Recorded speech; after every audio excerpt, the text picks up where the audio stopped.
Companies are always looking for ways to protect themselves and their products, and now Ubisoft is reportedly pressuring Steam to get rid of concurrent player counts after Star Wars Outlaws' disastrous debut. Now, when it comes to Star Wars Outlaws, I never really thought that it was going to do crazy numbers on Steam because it has already been months since the initial release. People have moved on. Even individuals like myself who bought it did not want to go back. We don't care about the story DLC. We do not care about them re-releasing it on another platform. It's not like you could ever get me to purchase it a second time when I don't even want to play it anymore the first time.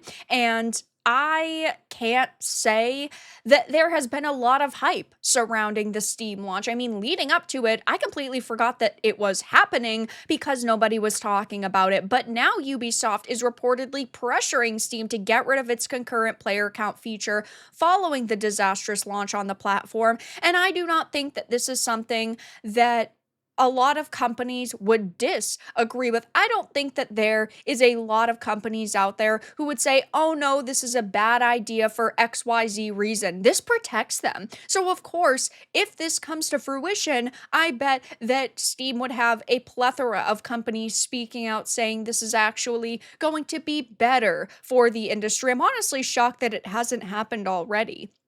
But the story was actually first broken by Fandom Pulse, citing an inside source close to Ubisoft that alleged that the company sees such a public display of its failures as embarrassing in front of both players and investors. Of course, take it all with a grain of salt. I do tend to believe this, and I do think that we have seen precedent of this happening. Over the years, we've seen sites like Rotten Tomatoes change the way that scores are showcased on their site. We have seen people within the video game industry say it is absurd that gamers can just go to a site like Metacritic and leave a review score for something even if they haven't proven that they own it. So the next step would, yes, be going as far as hiding player counts. Ubisoft and other companies want to pressure Steam to stop the tracker from giving out info they want to keep to themselves. They want to be able to present findings to investors so they can make it sound good. And it's true. Look at games like Concord, Flintlock, The Siege of Dawn, Dustborn. We have pointed and laughed at these games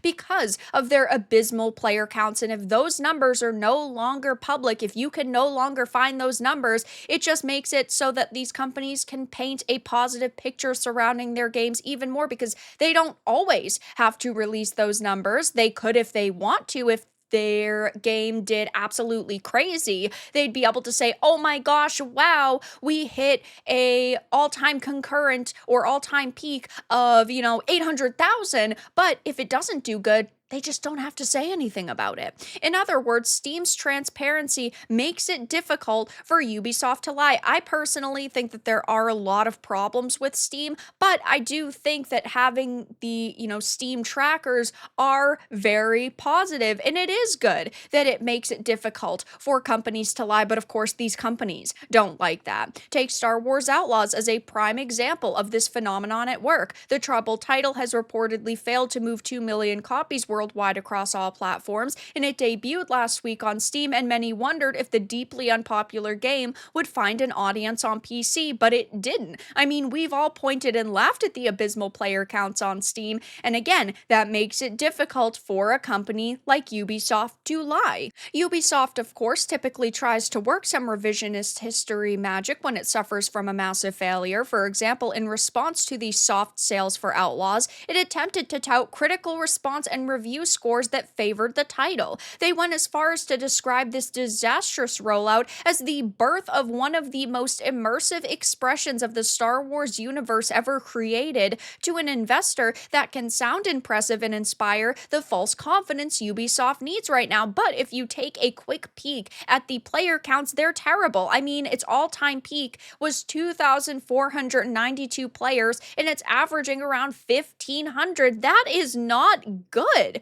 To be frank, the game bombed in its debut weekend, falling short of the 2,500 concurrent players on Steam. The title is also already listed at 25% off in the Steam store, which tells you everything you need to know about how Outlaws is selling. It's currently ranked 66 on the Steam bestsellers list, and that's not what you'd expect from a game with Star Wars in its title. It's true, Star Wars is a massive franchise, and you would think that this would be doing crazy numbers. Just look at Fallen Order and Jedi Survivor. Those games in totality combined sold more than 15 million copies. And it is true, those are just significantly better games, but you'd think from a company like Ubisoft, they would be able to at least rival half of that, if not the two numbers combined, because again, it is two games versus one, but they can't even reach, as far as we're hearing, you know, a quarter of that. And, well, I don't think that Ubisoft is going to be making another Star Wars game anytime soon. I honestly don't even think that they're going to deliver on all of the DLC and expansion packs that they had initially announced because of this failure, but it wouldn't shock me if a company like Ubisoft wants to pressure Steam to get rid of concurrent player counts. They want the least amount of transparency out there possible because they want to be able to control the narrative. They want to be able to say whatever figures they feel like on any given day, and they can't. Now they have to skim the internet to find out what rumors are circulating. They have to look at these charts. They have to see what information they've released in the past. They can't just say whatever's on their mind on any given day, and that worries them. Plus, they don't want content creators like myself and individuals like you to be able to go to a web page, screenshot their player counts, and point and laugh at them. They want to make it so we cannot criticize them. And of course, I do think that a company like Steam would consider this, and I do think that there would be a lot of other companies backing up Ubisoft on this, but if they will implement it, who really knows? Steam is a very scummy company a lot of the time, so it wouldn't shock me if this happens, if they silently roll this out in the future, but as of right now, it's just a report. Take it with a grain of salt, but I could definitely see this happening during a time when so many games are releasing and they're complete and utter failures.